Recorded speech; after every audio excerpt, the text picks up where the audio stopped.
Welkom by die Ligpunt Kerk podcast. As Ligpunt Gemeente is dit ons begeerte om God te verheerlik deur disippels te wees wat disippels maak en 'n kerk te wees wat kerke plant. Geniet hierdie week se preek. Ons lees vandag Lukas 15, die hele hoofstuk, Lukas 15 uit die 53 vertaling. En al die tollenaars en sondaars het die gewoonte gehad om na hom toe te kom en na hom te luister. En die fariseërs en die skrifgeleerdes het baie gemurmureer en gesê, hierdie man ontvang sondaars en eet saam met hulle. Toe vertel hy aan hulle hierdie gelykenis en sê, watter man onder julle wat 100 skape het en een van hulle verloor, laat nie die 99 in die woestyn staan en gaan agter die een aan wat verlore is totdat hy dit kry nie. En as hy dit kry, sit hy dit met blydskap op sy skouers. En as hy by die huis kom, roep hy sy vriende en bure bymekaar en sê vir hulle, wees saam met my bly, want ek het my skaap gekry wat verlore was. Ek sê vir julle, dat daar net so blydskap sal wees in die hemel, oor een sondaar wat hom bekeer, meer as oor 99 regverdiges, wat die bekering nie nodig het nie. Of watter vrou wat 10 pennings het, as sy 1 penning verloor, steek nie 'n lamp op en vee die huis uit en soek sorgvuldig totdat sy dit kry nie. En as sy dit kry, roep sy haar vriendinne en buurvroue bymekaar en sê, wees saam met my bly, want ek het my penning gekry wat ek verloor het. So, sê ek vir julle, is daar blydskap voor die engele van God oor een sondaar wat hom bekeer. Hy het ook gesê, 'n man het 2 seuns gehad. En die jongste van hulle het vir sy vader gesê, Vader, gee my die deel van my eiendom wat my toekom. En hy het die goed tussen hulle verdeel. En nie baie dae daarna nie, het die jongste seun alles bymekaar gemaak en weggereis na 'n ver land. En daar het hy sy eiendom verkwis deur losbandig te lewe. En toe hy alles deurgebring het, kom daar 'n swaar hongersnood in daardie land, en hy het begin gebrek ly. Toe het hy hom by een van die burgers van daardie land gaan voeg, en die het hom in sy veld gestuur om varke op te pas. En hy het verlang om sy maag te vul met die peule wat die varke eet, en niemand het dit aan hom gegee nie. Maar hy het tot homself gekom en gesê, hoe baie huurlinge van my vader het oorvloed van brood, en ek vergaan van die honger. Ek sal opstaan en na my vader gaan, en ek sal vir hom sê, Vader, ek het gesondig teen die hemel en voor u, en ek is nie meer werd om u seun genoem te word nie. Maak my soos een van u huurlinge. En hy het opgestaan en na sy vader gegaan. En toe hy nog ver was, het sy vader hom gesien en innig jammer vir hom gevoel en gehardloop en hom omhels en hartlik gesoen. En die seun het vir hom gesê, Vader, ek het gesondig teen die hemel en voor u, en ek is nie meer werd om u seun genoem te word nie. Maar die vader sê vir sy diensknegte, bring die beste kleed en trek dit hom aan en gee 'n ring vir sy hand en skoene vir sy voete en bring die vetgemaakte kalf en slag dit en laat ons eet en vrolik wees, want hierdie seun van my was dood en hy het weer lewendig geword en hy was verlore en hy is gevind en hulle het begin vrolik word. En sy oudste seun was in die veld. En terwyl hy al nader na die huis kom, hoor hy musiek en beurtsange. En hy roep een van die diensknegte na hom toe en vra wat dit beteken. Die sê toe vir hom, u broer het gekom en u vader het die vetgemaakte kalf geslag, omdat hy hom gesond teruggekry het. En hy het kwaad geword en wou nie binne gaan nie. Sy vader gaan toe uit en smeek hom.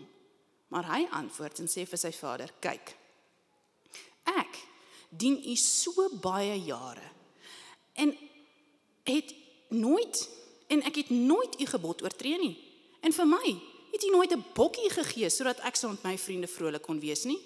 Maar toe hierdie seun van hy kom, wat hy goed met hoere deurgebring het hy vir hom die vetgemaakte kalf geslag. Toe sê hy vir hom, kind, jy is altyd by my. En al wat myne is joune. Ons moet tog vrolik en bly wees, want hierdie broer van jou was dood en het weer lewendig geword. En hy was verlore en hy is gevind. Vader, dit is inderdaad 'n tyd vir baie van ons, vir ons bitter besig is met 'n magdom van dinge. Ons sit hier vanoggend en ons koppe, en net soos wat ons probeer stil raak, is die gedagtes in ons koppe skreeu uit. Ons dink aan behoeftes wat ons het. Ons dink aan verlangens wat ons mag hê. Ons dink oor dinge wat ons hartseer maak en ons bang maak. Here, daar's groot versoekings wat elkeen van ons ervaar. Here, die stemme is hard en duidelik in hierdie wêreld en in hierdie oomblik in ons eie gemoedere. En so Here, ons kom na U toe en ons wil stil raak. Ons wil vir U die spreekbeurt gee. Vader, sal U die een wees wat harder praat as al die stemme wat daar buite is en ook selfs binne in ons is. Here, U beloof dat U praat deur die woord soos wat U in U seun Uself aan ons openbaar. In die kragtige werking van die Gees. Here, kom doen daai wonderwerk ook nou in elkeen van ons en ons smeek dit van U af in Jesus se goeie naam. Amen.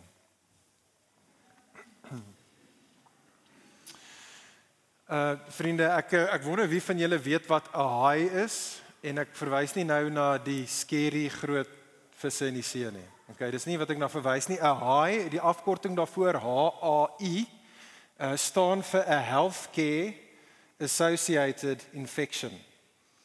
Met ander woorde, dit is daai ding wat gebeur wanneer iemand gaan na 'n hospitaal toe met 'n kwaal en dan gaan hulle na die hospitaal toe, maar dan wat gebeur is by die hospitaal eindig hulle op met een of ander virus of een of ander infeksie wat hulle kry en hulle gaan huis toe, seker baie kere as wat hulle in die eerste plek daar aangekom het. Ek is seker baie van ons ken stories, dalk het dit al met jou gebeur. Die WHO daar buite sê dat in die wêreld in hoë inkomste lande vir elke 100 mense wat na 'n hospitaal toe gaan vir 'n ernstige kwaal, stap 7 uit die hospitaal uit met 'n Healthcare Associated Infection. Dit is in die hoë inkomste lande, in die lae inkomste lande, soos Suid-Afrika, is dit 15 mense uit elke 100. En 1 uit 10 van hulle wat daai Healthcare Associated Infection opgetel het in die hospitaal, 1 uit 10 van hulle sterf weens dit. Ek dink dit is scary. Ek weet nie van jou nie. Ek dink dit is baie scary, maar ek dink meer as net scary. Ek dink dit is ironies.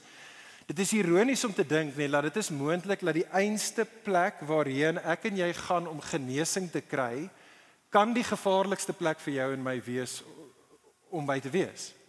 En daai einste plek waarna ons gaan vir genesing kan eintlik dodelik vir jou en my wees. En ek verwys hier na vriende, want ek dink daar is 'n baie sterk korrelasie tussen dit wat waar is van hospitale en dit wat waar is van kerke.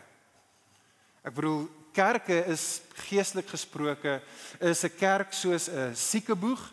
Kerk is 'n plek waar ons kom as 'n mense wat diep bewus is van ons eie gebrokenheid, ons behoeftigheid. Ons is bewus van die feit dat ons het geestelike genesing nodig. Ons weet dat hierdie is die plek waar die groot geneesheer Jesus teenwoordig is.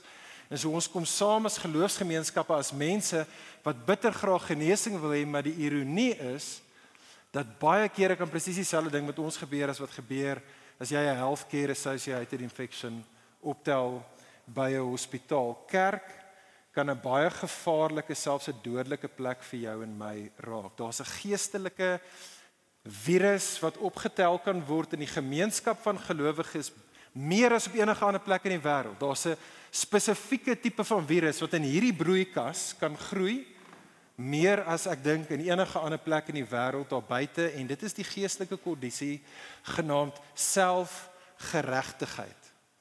Ek dink ons is almal meer vertroud met die Engelse woorde as die groot Afrikaanse woord selfgeregtigheid, en dit is die idee van self-righteousness. Nou as ek 'n vinnige definisie daarvoor kan gee, selfgeregtigheid is die gevalle geneigtheid om op jou eie geregtigheid staat te maak. En dis nie 'n lekker ding nie. Dit is 'n gevaarlike ding. Dit is 'n ding wat ons almal spot dit 'n myl ver en iemand anderste. Ons haat dit wanneer ons self-righteousness daar sien, maar die hele aard van hierdie kondisie as jy hom het, as jy sukkel om dit in jou self te sien. En die realiteit is dat as dit waar is met healthcare associated infections, dat so 7 tot 15 uit elke 100 mense dit opdoen as hulle na hospitale toe gaan, is die realiteit, vriende, dat ek sou sê amper almal van ons, elkeen van ons binne in die kerk, as gelowiges, worstel of tot 'n mindere of tot 'n meerdere mate met hierdie geestelike kondisie, genaamd selfgeregtigheid. En so dit is wat ek graag wil hê ons saam oor vandag moet gesels. Vriende, hoekom? Hoekom is dit dat ek en jy so maklik verval daarin?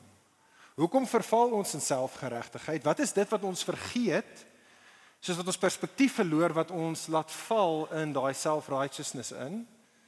Maar meer belangrik as dit, hoe bly 'n mens immuun teen hierdie dodelike geestelike siekte, genaamd selfgeregtigheid?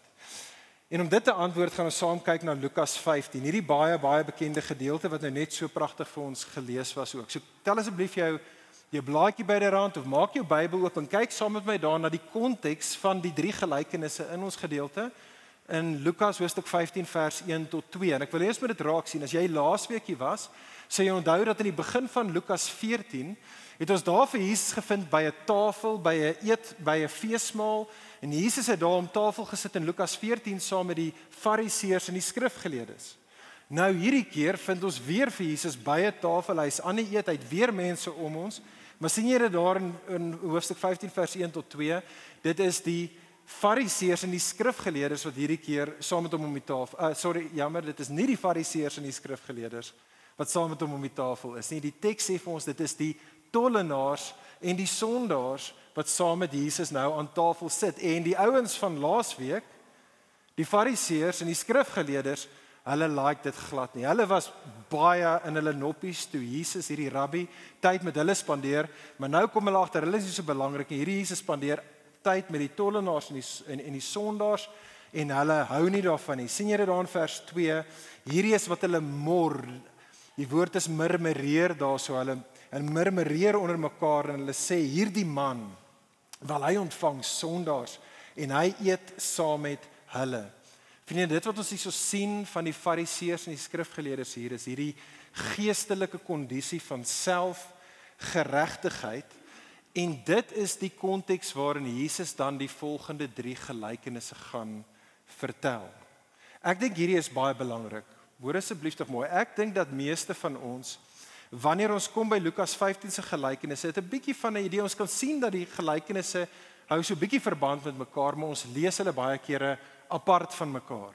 Ek dink ons gaan almal altyd na die verlore seun toe. Dit is die lekker een en dit is die een wat ons mee bekend is, en ek dink ons mis dat hierdie 3 gelykenisse kom as 'n eenheid na ons toe vanaf Jesus. Hulle is bedoel om as 'n eenheid geïnterpreteer te word. Dit is soos 'n triplet waar die eerste gelykenis gegee word, dan die tweede een en die derde een, en elkeen van hulle bou op mekaar. En hoekom dit belangrik is, vriende, want as ek en jy wil verstaan wat dit is wat Jesus vir jou en vir my in hierdie gelykenisse wil leer, dan het ons nodig om onsself af te vra, wat is die ding wat onder hierdie gelykenisse dieselfde is?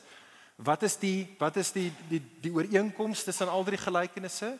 Maar dan ook, tweedens, wat is die unieke goeders wat uitstaan, wat anderste is in die gelykenisse van mekaar? Okay, en so dit is wat ons gaan doen. Hou julle Bybels byderhand, ons gaan kyk na hierdie 2 gelykenisse aan die hand van die volgende 2 punte, dit behoort ook op die skerm te kom. 2 lewensbelangrike waarhede, vriende, wat Jesus vir selfgeregtigdes aan wil herinner. Hier's die eerste waarheid wat Jesus jou en my aan wil herinner, en dit is, hy sê, onthou hoe God oor verlorenes voel. Dis die eerste ding wat selfgeregtigdes moet onthou. Besef, onthou hoe God oor verlorenes voel. En so kom, ek gaan gou vinnig deur die 3 gelykenisse met ons hardloop. Die eerste gelykenis is die verlore skaap. Okay, ek dink meeste van ons ken die storie. Jesus vertel hierdie verhaal van 'n man. Hy het 100 skape, maar dan verloor hy een van sy skape, een van die skape raak weg, en wat die man doen is, hy los die 99, hy gaan soek daai een skaap, hy hou aan soek, tot hy die skaap vind, en soos wat hy die skaap vind, tel hy die skaap op sy skouers, hy stap weer huis toe, en hy is so vol blydskap gevul, hy gaan nooi sy bure, hy gaan nooi sy familie, sy pelle, en hy sê vir hulle, kom ons hou partytjie, kom ons vier fees, want ek het my verlore skaap gevind. Nou baie belangrik, tel jy dit op daar, kyk daar in die storie, en ek dink ons mis dit baie keer, sien raak, dat eintlik lê die klem nie op die skaap wat verlore is nie, of wat weggeraak het nie, die klem lê op die man wat sy skaap verloor het. Die hele storie in is hy die hoofkarakter. Ek dink dit is belangrik. En sien jy ook raak dat die hele gelykenis wat ek nou net vertel het, vertel Jesus in 'n vraagvorm. Het jy dit opgetel? Dit kom na ons toe as 'n vraag. Een van daai tipe van vrae wat eintlik vir ons sê, hoorie, so die antwoord hier is natuurlik ja. En dis belangrik. Met ander woorde, Jesus se punt hier is Jesus sê vir jou en vir my natuurlik. Sekerlik sal 'n man wat iets so kosbaar soos een van sy 100 skape verloor, natuurlik sal so 'n man alles in sy vermoë doen om daai een skaap te vind, en hy sal aanhou soek tot hy daai een skaap kry, en wanneer hy daai skaap vir hom kry, natuurlik, sekerlik sal daai man met blydskap gevul wees daaroor. En die punt van hierdie eerste gelykenis, hoef ek en jy nie self uit te figure nie, Jesus sê vir ons wat is die punt. Sien jy dit daar vers 7, kyk saam met my. Die punt hier van hierdie storie is, Jesus sê dit illustreer vir jou en vir my, God se hart vir die verlorenes. Vers 7, ek sê vir julle dat daar net so blydskap sal wees in die hemel, oor een sondaar wat hom bekeer, meer as oor 99 regverdiges, wat die bekering nie nodig het nie. Hier is die tweede storie, bekende gelykenis. Die tweede een, die gelykenis van die verlore muntstuk. Hier vertel Jesus hierdie storie vir ons nie van 'n man wat iets verloor nie, maar nou is dit 'n vrou wat iets verloor, en moet hierdie nie mis nie. Die spanning is besig om op te ratchet. Die stories is besig om te eskaleer. Die waarde van dit wat verloor het, is nou meer as in die vorige storie. Daar was dit 1 uit 100 skape, 1% van hierdie man se besittings wat verlore was. Nou is dit 1 uit 10 van hierdie vrou se muntstukke. Dis 10% van dit wat aan haar behoort, wat sy nou hier verloor. Dis iets wat meer kosbaar is, van meer waarde is, maar die storie, die patroon bly dieselfde. En so die storie baie vinnig daar is, hierdie verhaal, soos wat ons weet, van hierdie vrou wat haar 1 muntstuk verloor, en wat sy doen is, sy los alles anderste, en wat sy gaan is, sy doen alles in haar vermoë om die muntstuk wat sy verloor het, te vind. Sy sit 'n lig aan, en sy vee oral uit, en sy soek oral, en dan vind sy haar verlore muntstuk, en net soos in die vorige storie, wat doen sy? Sy is so met blydskap gevul, dat sy gaan nooi haar vriendinne en haar buurvroue vir 'n teepartytjie, en sy sê vir hulle, kom ons vier fees, want ek het my verlore muntstuk gevind. En weer eens sien jy daar, wat is Jesus se punt met die storie? Jesus sê vir jou en vir my, die punt van hierdie storie is, dit kommunikeer, dit illustreer aan jou en my, God se hart vir die verlorenes. Sien jy dit daar in vers 10? Jesus sê, so sê ek vir julle, is daar blydskap voor die engele van God oor een sondaar wat hom bekeer. En dan eers in die lig van daai patroon wat ons optel, kom Jesus dan met die bekende derde gelykenis, die gelykenis van die verlore seun. Dit is hierdie verhaal van 'n man wat 2 seuns gehad het. Nou hierdie is baie belangrik. Imagine jy was daar, 15 vers 1 en 2, jy was daar toe Jesus hierdie gelykenisse vertel het. Jy was in daai vertrek, daar sit die sondaars, daar is die tollenaars, hier is die fariseërs, hier is die skrifgeleerdes. Jesus het nou net klaar 2 gelykenisse vertel. Jy het klaar uitgefigure dat daai 2 stories het presies dieselfde patroon gevolg. So voordat Jesus die gelykenis vertel, antisipeer jy klaar die traject van die storielyn. Dis nie rocket science nie, jy kan dit redelik maklik uitfigure. En jy het gesien dat dinge eskaleer. Eers was 1 uit 100 skape weg. 1%. Toe was dit 1 uit 10 muntstukke wat weg is. En nou begin Jesus met 'n sinnetjie en hy sê 'n man het 2 seuns gehad en dadelik weet jy waarna toe hierdie movie gaan. As jy na die flieks wat jy kyk, jy kan presies sien, dit is soos al die Avenger movies. 2 minute in en jy weet presies hoe die storielyn gaan. Okay? Dis wat hier gebeur. Dis wat hier gebeur en dadelik antisipeer almal in die vertrek, okay, een van hierdie seuns, 50% van wat aan hierdie man behoort, gaan nou verlore raak. En dit is in hulle kop en hulle harte. En dan vertel Jesus hierdie storie. Kyk saam met my, of luister saam met my na die storie wat ons so bekend mee mag wees. Dit is hierdie verhaal en dit begin met die jonger van die 2 seuns wat na sy vader toe kom en hy sê, pa, luister hier, kan ek asseblief my gedeelte van die erfporsie nou ontvang? Nou dit sou waar wees, veral in daai kultuur is dit nie 'n nice ding om vir jou pa voor te vra nie.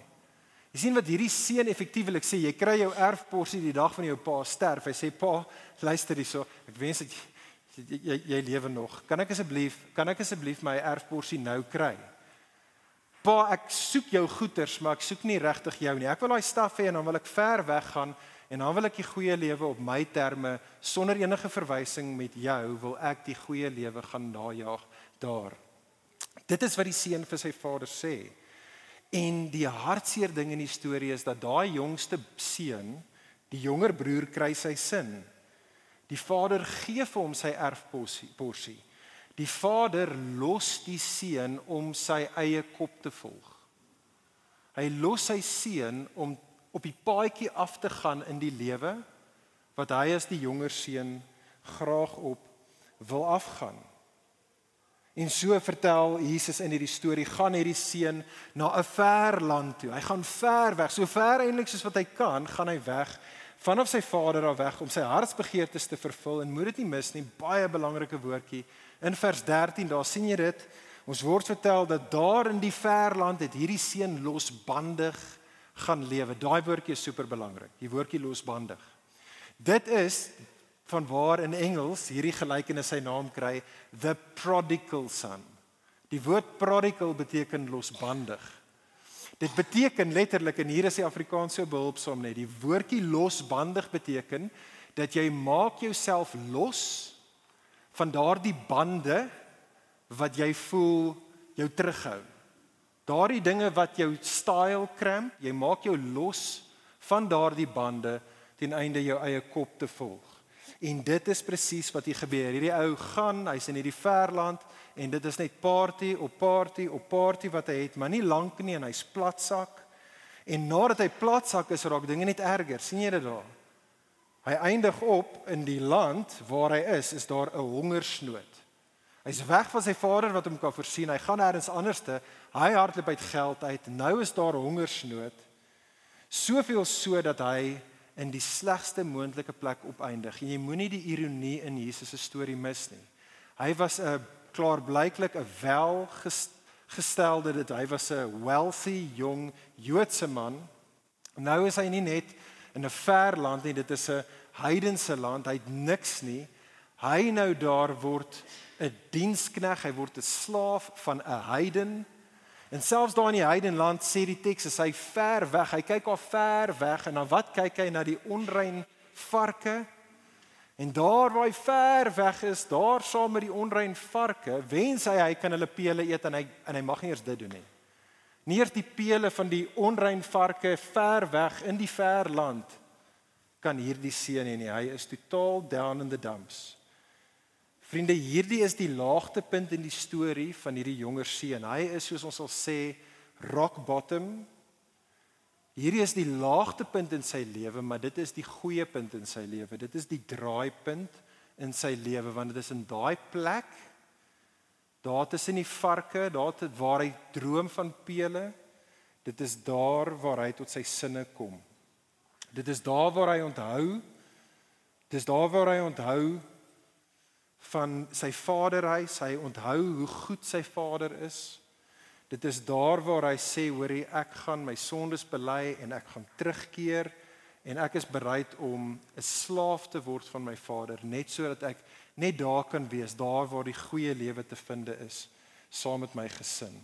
En so dit is wat hy doen, en hy gaan in vers 20, gaan hy keer huiswaarts terug, en hy's nog net so dot daar op die horison, en sy pa wat met die binoculars gesit en gewag het vir hom sien hom, en sy pa hardloop, en sy pa gaan na hom toe, en sy pa hardloop na hom toe, omhels hom, soen hom, en hy is nog net halfpad besig met sy speech. Hy is nog net halfpad besig om nou 'n baie mooi speech vir sy pa te gee, en sy pa stop hom, en sy pa praat met die diensknegte, sy pa sê, wag nou, diensknegte gaan kry my beste kleed, kom trek dit vir my seun aan, kom, sit 'n ring op sy vingers, sit skoene aan sy voete, gaan slag vir my 'n vetgemaakte kalf, want ons gaan partytjie hou, ons gaan nou fees vier, want my seun, sien jy daar vers 24, hier is die klimaks van die eerste helfte van die storie, want hierdie seun van my was dood, en hy het weer lewendig geword, hy was verlore en hy is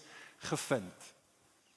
Okay, vriende, sien jy daar so dadelik die parallel, die patroon tussen die drie stories, en alles wat Jesus tot en met hede vertel het, probeer vir ons kry om te sien dat hierdie is die eerste klem in Jesus se verhaal. Net soos in die vorige twee stories, is hierdie seun verlore, en hy is gevind, en nou word daar fees gevier. Die boodskap is baie duidelik vir die fariseërs en vir die skrifgeleerders. Die punt wat Jesus hierso maak deur hierdie storie wat hy vertel, is dat hy sê, Jesus sê dat die tollenaars en die sondaars wat saam met hom daar by die feesmaal aansit, hulle word verteenwoordig deur hierdie jongste verlore seun. Die punt wat Jesus daarmee maak is dat hy is besig om saam met hulle te eet. Hy is juist daardie tipe van gelowige, Jesus, wat saam met sondaars eet, want hy is in stemming met God die Vader se hart. Die Vader se hart wat vir verlorenes is. En vriende, ek wil net hê ons moet hierso stop. Want ek dink, veral vir ons wat gekerk is dit so maklik vir ons om dit te hoor, maar nie te besef wat die ontsaglike implikasies daarvan vir jou en vir my is nie. Besef jy dit, vriendin, dink net gou, drink dit opnuut in vandag.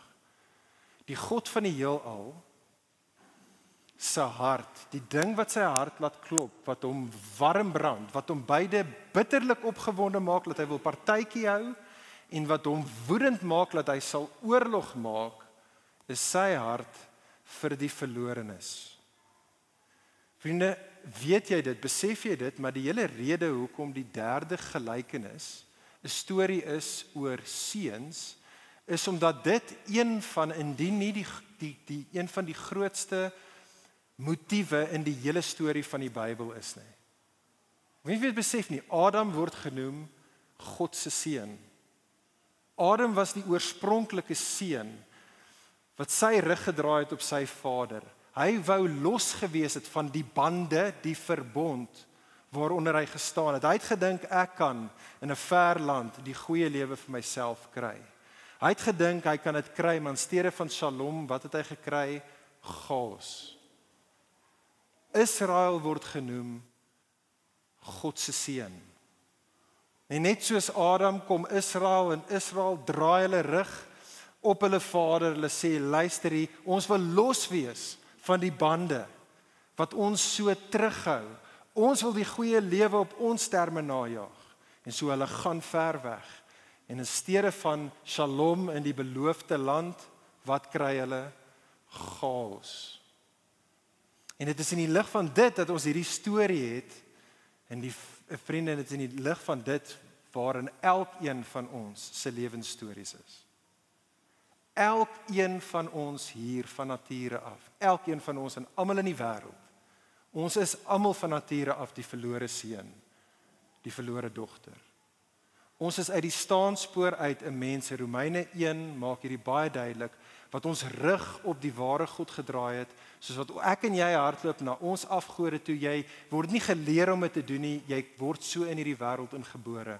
Ons draai ons rug op die ware God, ons hardloop na ons afgode toe, ons dink daar gaan ons die goeie lewe bekom. Dit is waar die regtige lewe te vind is en wat met elkeen van ons daar gebeur is die lewe rafel uit. Net soos die Vader in die storie sê Romeine 1, gee God ons oor aan onsself, soos wat ons agter ons gehore aanhardloop.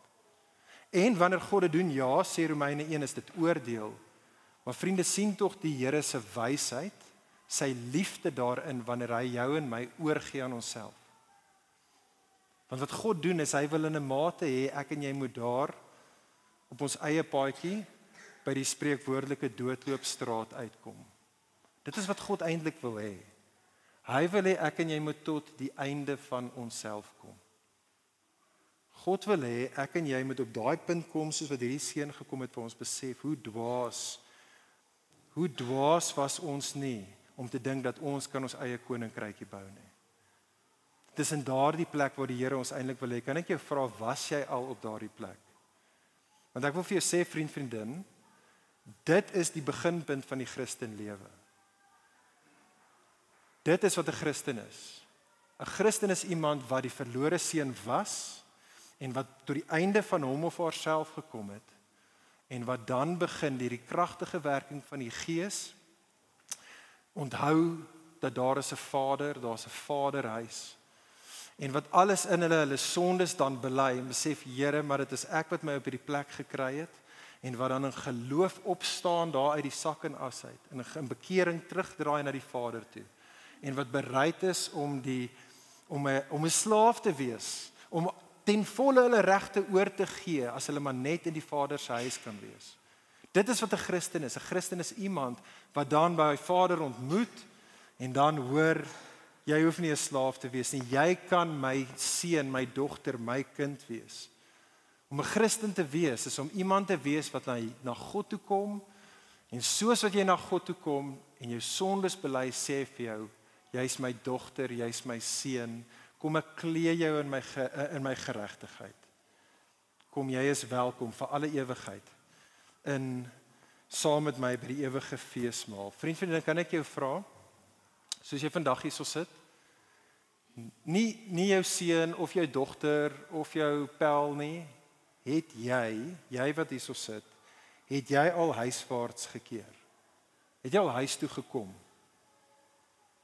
Dit so daadwerklik soos wat dit was vir hierdie seun, ver weg in die land, hy kon nie net in sy kop gesê het, ek wil huis toe gaan, hè? Hy moes opstaan, hy moes omdraai, en hy moes gaan. Het jy dit al gedoen? Dis die Christenlewe. Indien jy sê, nee, kan ek jou aanspoor, soos jy vandag hier so sit, as jy dit nog nie gedoen het nie, kom asseblief huis toe. Kom huis toe. Die wonderlike waarheid wat Jesus hier vir jou en my vertel is, dat jy en ek, ons is almal welkom. As jy gaan terugkom na jou Vader toe, gaan hy jou nie ster tussen die bene wegjaag nie. Hy gaan jou omhels, hy gaan jou nader trek, hy gaan jou klee in sy geregtigheid. Hy sal jou kunskap bevestig en jy sal vir alle ewigheid by die feesmaal welkom wees. Kom huis toe. Maar indien jy hierso sit en jy sê, ja, Poen, ek het dit al gedoen. Ek is 'n kind van die Here. Ek het huis toe gekom. Christen, kan ek jou dan aanspoor, onthou jou storie. Moet nooit vergeet dat jy was 'n verlore seun of jy was 'n verlore dogter wat nou terug in die Vader se huis is nie. Jy was verlore, nou is jy verwelkom. Jy sien, wanneer ook al daar by jou en my hierdie gees van die fariseërs in jou en my begin opduik, gelowige, as jy begin daai selfgeregtigheid ding doen, as jy daai aaklige, dodelike, demoniese verkoue begin vang van selfgeregtigheid, onthou jou storie. Onthou dat jy was die verlore een wat teruggekom het en jou seat by die tafel saam met Jesus was totaal en al gewees in genade. Want as jy dit gaan onthou, dan gaan jy, soos Jesus in hoofstuk 15 vers 2, gaan jy baie meer geduldig wees en minder afkyk op die ander sondaars en tollenaars wat saam met jou by dieselfde tafel by Jesus sit. En dit bring ons dan by die tweede die tweede baie belangrike waarheid in hierdie storie. Onthou hierso, Jesus is besig om te praat met die Fariseërs en die skrifgeleerders. Onthou hierso dat Jesus is besig om te praat hierin en vir selfgeregtigdes te wil help om perspektief te bekom. Ons het nou eerstens gesien dat die rede hoekom wat ons sal help om selfgeregtig te wees nie, is om te onthou dat God se hart is vir die verlorenes. Sien raaks aan my die tweede waarheid wat Jesus ons aan wil herinner in die gelykenis. Jesus sê vir jou en vir my, onthou wie God as die verlorenes ag. Met ander woorde, kry jou definisie reg van wie actually verlore is. En dit is die tweede ding wat Jesus in die storie wil hê ons moet sien. Ek weet nie of jy dit opgetel het nie. As jy mooi geluister het by vers 24, sê jy agtergekom het dat daar's 'n breek in die patroon tussen die derde gelykenis en gelykenis 1 en 2. Het jy dit opgetel? Gelykenis 1 en 2 was iets verlore.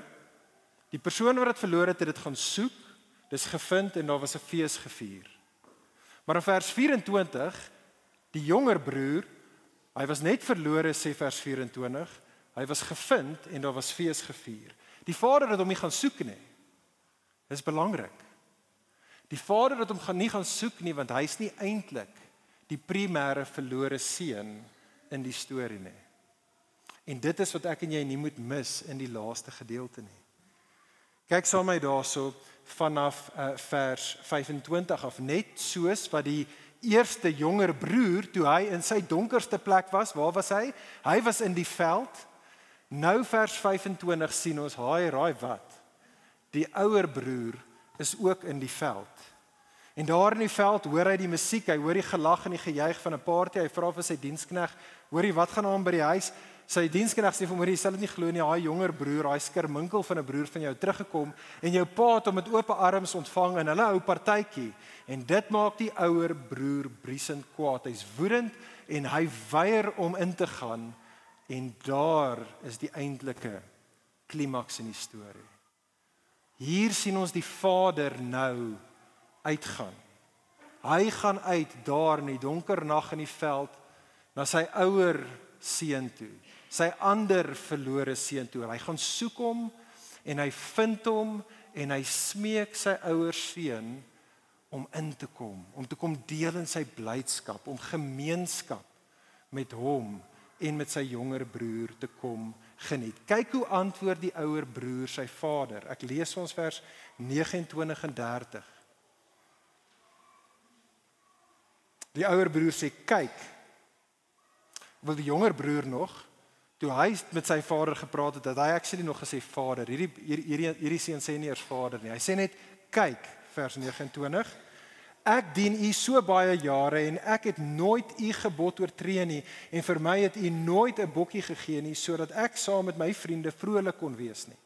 Maar toe hierdie seun van u kom wat u goed met hierdie hoere deurgebring het u vir hom die vetgemaakte kalf geslag. Vriende, sien raak, stop vir 'n oomblik, hierdie is super belangrik. Sien raak wat hierdie seun se uitbarsting verklap van sy hart. Moet dit nie mis nie. Die ding hier, die fout wat die ouer seun maak, vriende, is dat hy het sy verhouding met sy vader gesien as 'n besigheidskontrak. Dis actually wat hier aangaan. Hy, die ouer broer, is die een wat dan geshape het. Hy, die ouer broer, is die een wat sekere dienste gelewer het. Hy het juis sekere dienste gelewer sodat hy iets uit die deal uit kan kry. Sy vader, omdat hy die dienste verskaf het, verskuldig hom sekere voorregte, maar sy vader het hom ingedoen. Hy is die ouer broer, het al die targets bereik, maar hy het nie sy verdiende loon gekry nie, en hierdie boemelaars-broer van hom, hy is die een wat die 13de check kry. En dit maak hom woedend. En die realiteit is, vriende, as dit 'n besigheidstransaksie-verhouding was, dan was die ouer broer natuurlik reg. Ek bedoel, dis nie heeltemal fair nie. Ek bedoel, hy het al hierdie werk ingesit en hy kry nie staf nie. Sy broer het nie sy kant gebring nie en sy broer word geseën. Maar dit is die hele punt van Jesus se gelykenis. Die punt van die storie is, vriende, hoor mooi. Die punt is dat sy verhouding, die fout wat die ouer broer gemaak het, is dat sy verhouding met sy vader is nie 'n besigheidskontrak nie. Dit is nie transaksioneel nie. Sy verhouding is familieel. Dit is die punt aan daai laaste 2 versies waar die vader op so 'n geduldige, mooi manier aan sy ouer seun probeer kommunikeer. Die punt is, hoorie, jy is my seun. Jy is reeds by my, ek is reeds by jou. Alles wat myne is joune. Jy kry en jy ontvang, jy kan net vra en jy kan kry. Jy hoef nie te werk daarvoor nie. Hierdie is nie een of ander transaksie wat ons in is nie. Die fout wat die seun maak is dat hy vergeet dat sy verhouding met sy vader is 'n verhouding wat gebou is op liefde. Dit is liefde wat hulle aan mekaar bind en die ouer seun mis dit. Die probleem van die ouer seun hier is dat hy's eintlik in hierdie verhouding vir eie gewin. Hy's nie besig om te dink oor, hoorie, hoe kan ek tot voordeel lewe van my vader en van my broer omdat ek vir hulle lief is, omdat ek intimiteit met hulle en gemeenskap met hulle wil meer kultiveer nie. Hy's in dit vir eintlik wat hy uit die deal uit gaan kry. Hy's daar. Hy's nie in die ver land nie, hy's daar onder die dak. Maar die ouer broer is so verlore. Hy is die een wat verlore is. Hy's verlore want hy is waar dit regtig saak maak in sy hart. Is hy vervreem van sy vader, hy is vervreem van sy broer. En hy is vervreem want hy is vasgevang in sy eie selfgeregtigheid. Nou vriende, hoor mooi. Die Fariseërs en die skrifgeleerders 15 vers 1 en 2 sou baie duidelik hulle self in die storie gesien het. Op hierdie stadium in die storie sou hulle baie goed geweet het dat Jesus verwys na hulle as die ouer broer. Maar die vraag is, kan ek en jy onsself daar sien? Sien jy jouself in daai storie raak? Weereens, dis die gevaar met selfgeregtigheid baie kere is dat ons mis dit in onsself. En so ek wil so vinnige hier in die hospitaal, die geestelike hospitaal. Kom ons doen gou 'n vinnige self-diagnostic van of ons, ek en jy dalk moontlik in gevaar is om dit selfs net op 'n bietjie in hierdie ouer broer mentaliteit te val. Kan ek 'n paar vrae vra vir ons? Antwoord hierdie vrae vir jouself in hierdie toets om te sien of ons die selfgeregtigheidsvirus gevang het of nie. Kyk weer na die seun se woorde, want dit is daar waar die vrae vir jou en vir my opduik. Kyk na vers 29. Sien jy wat sê die seun eerstens in vers 29? Hierdie is wat uit sy hart uitkom. Kyk, ek dien op 'n klomp maniere. Ek het nooit u gebooie oortree nie, maar vir my het u nooit 'n bokkie gegee nie. So hier's 'n paar vrae vir jou en vir my aan die hand van vers 29. Vriendin, vra jouself af, eerlik nou, dink daaroor. Hou jy subtiel rekord van jou goeie dade en jou opofferinge? Is jy besig om op 'n onsigbare manier lysies te maak van al die goeie dinge wat jy doen, al die opofferings wat jy maak vir jou Vader in die hemel? Is jy besig om dit te doen? En soos wat jy dit doen, as jy moet eerlik wees, dink jy dat wanneer jy die goeie dinge doen, wanneer jy die opofferings maak, is jy besig om so 'n bietjie krediete by God op te bou? Jy's besig om half daai guns, dit wat jy van die Vader af nou gaan ontvang, is nou besig om op te bou. Is dit die mentaliteit? Dis wat die ouer broer hier in die storie doen. Is dit ek en jy? Verder vra jouself daar aan die hand van vers 29 af. Is jou en my aanbidding, is jou aanbidding van God, met ander woorde, soos wat jy hom dien, soos wat jy daai opofferinge maak, is dit transaksioneel. Met ander woorde, jy doen sekere dinge, jy doen baie dinge, jy's baie gehoorsaam, jy gee baie, jy's baie betrokke, jy's baie sacrificial, maar jy doen dit vir dit wat jy dan hoop, ek gaan hierdie in die transaksie insit en dan sal God vir my sekere goeders gee. Is dit die hele mindset met wat ek en jy dalk na die Here toe kom? Verdere vraag wat ek en jouself moet afvra, soos wat ons hierdie toets doen aan die hand van vers 29.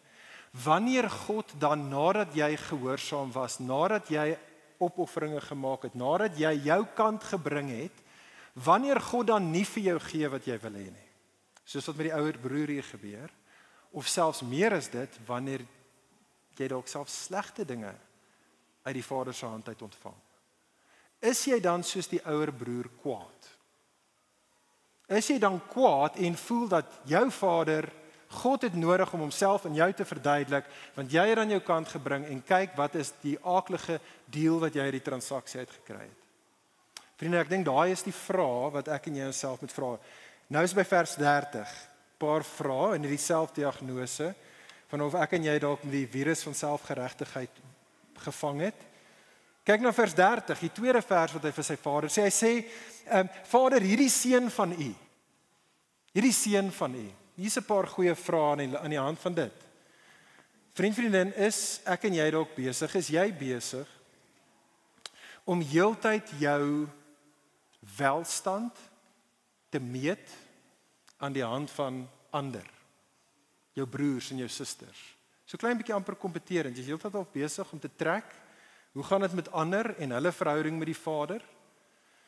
En elke keer as dit so 'n klein bietjie vir jou lyk asof hulle half bietjie vroeër is op die corporate ladder, dan is jy so bietjie jaloers, jy is so bietjie kwaad vir hulle, vir God. Is dit moontlik ek en jy? Is ek en jy dalk pynlik bewus van is ek en jy dalk bewus van ander se seëninge en wanneer ons dit sien, dan is dit half amper 'n manier om jou mismoedig te maak. Iets goed gebeur met 'n ander gelowige, hy kry daai werk, kry daai lewensmaat, sy ontvang daai ding en dit discourage jou somme.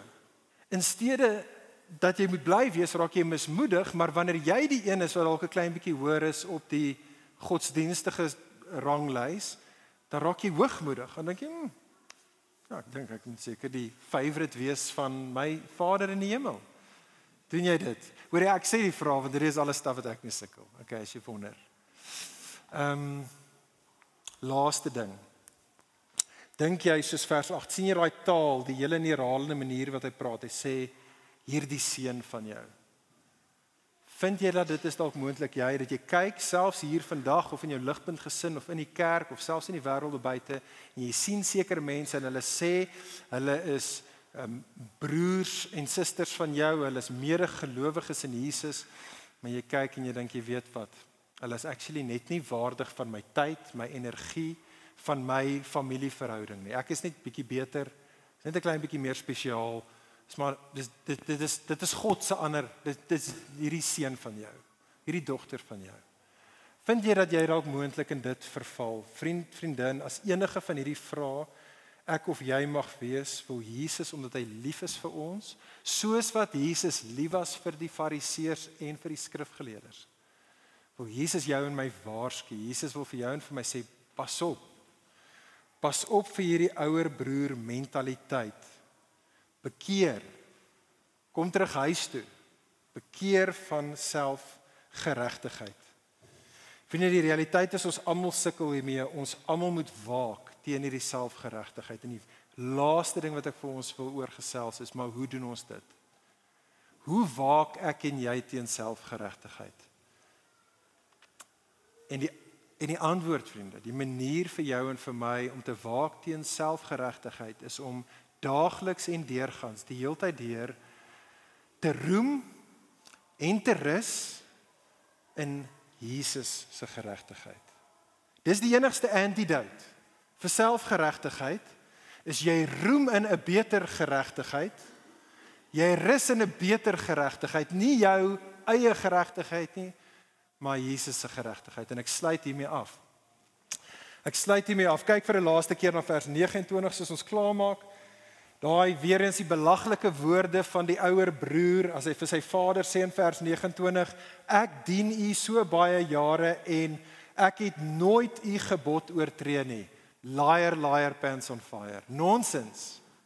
Nonsens het jy nooit jou enige gebod oortree nie. Jy het verseker die belangrikste gebod om vir jou naaste, jou broer so lief te wees soos wat jy vir jouself is. Jy het ten minste die grootste een het jy verbreek.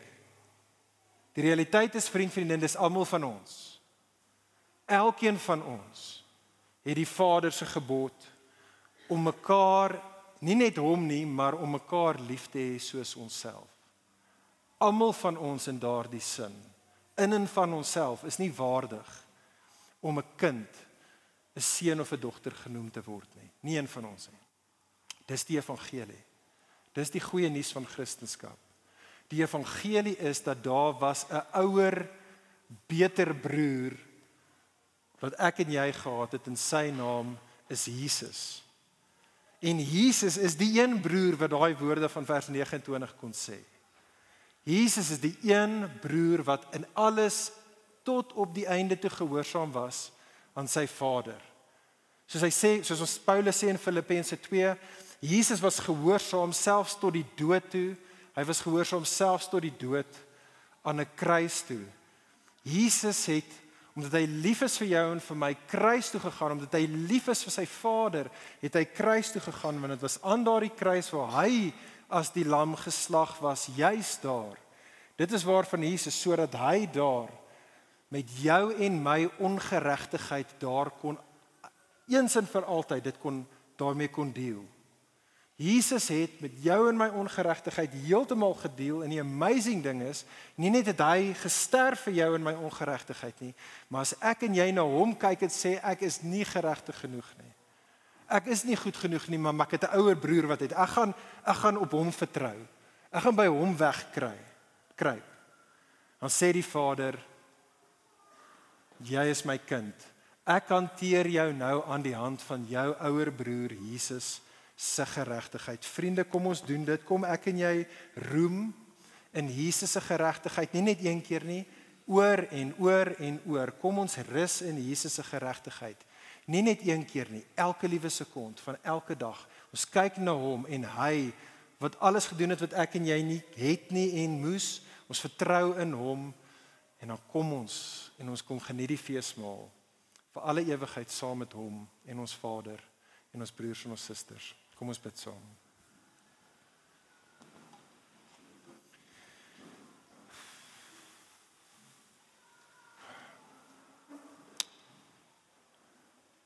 Hemelse Vader, ons kom na U toe en ons wil vir U loof en prys dat ons U Vader kan noem, danksy ons ouer broer Jesus. Jesus, ons loof en prys U, dat U Uself vir ons gegee het, sodat ons gekleen geregtigheid vir alle ewigheid in die Vader se huis kan wees. Ag Vader, ek bid en vra dat ons dit nooit sal vergeet nie. Ek bid en pleit by U, Here, dat U ons sal bewaar van selfgeregtigheid, soos wat ons na Jesus kyk, die vriend van sondaars. Ons is lief vir U, o Heer. Dankie dat U vir ons eerste en vir altyd vir ons lief is. Amen. Vir meer inligting oor Ligpunt Kerk, besoek gerus ons webwerf op www.ligpunt.com of kontak ons gerus by info@ligpunt.com.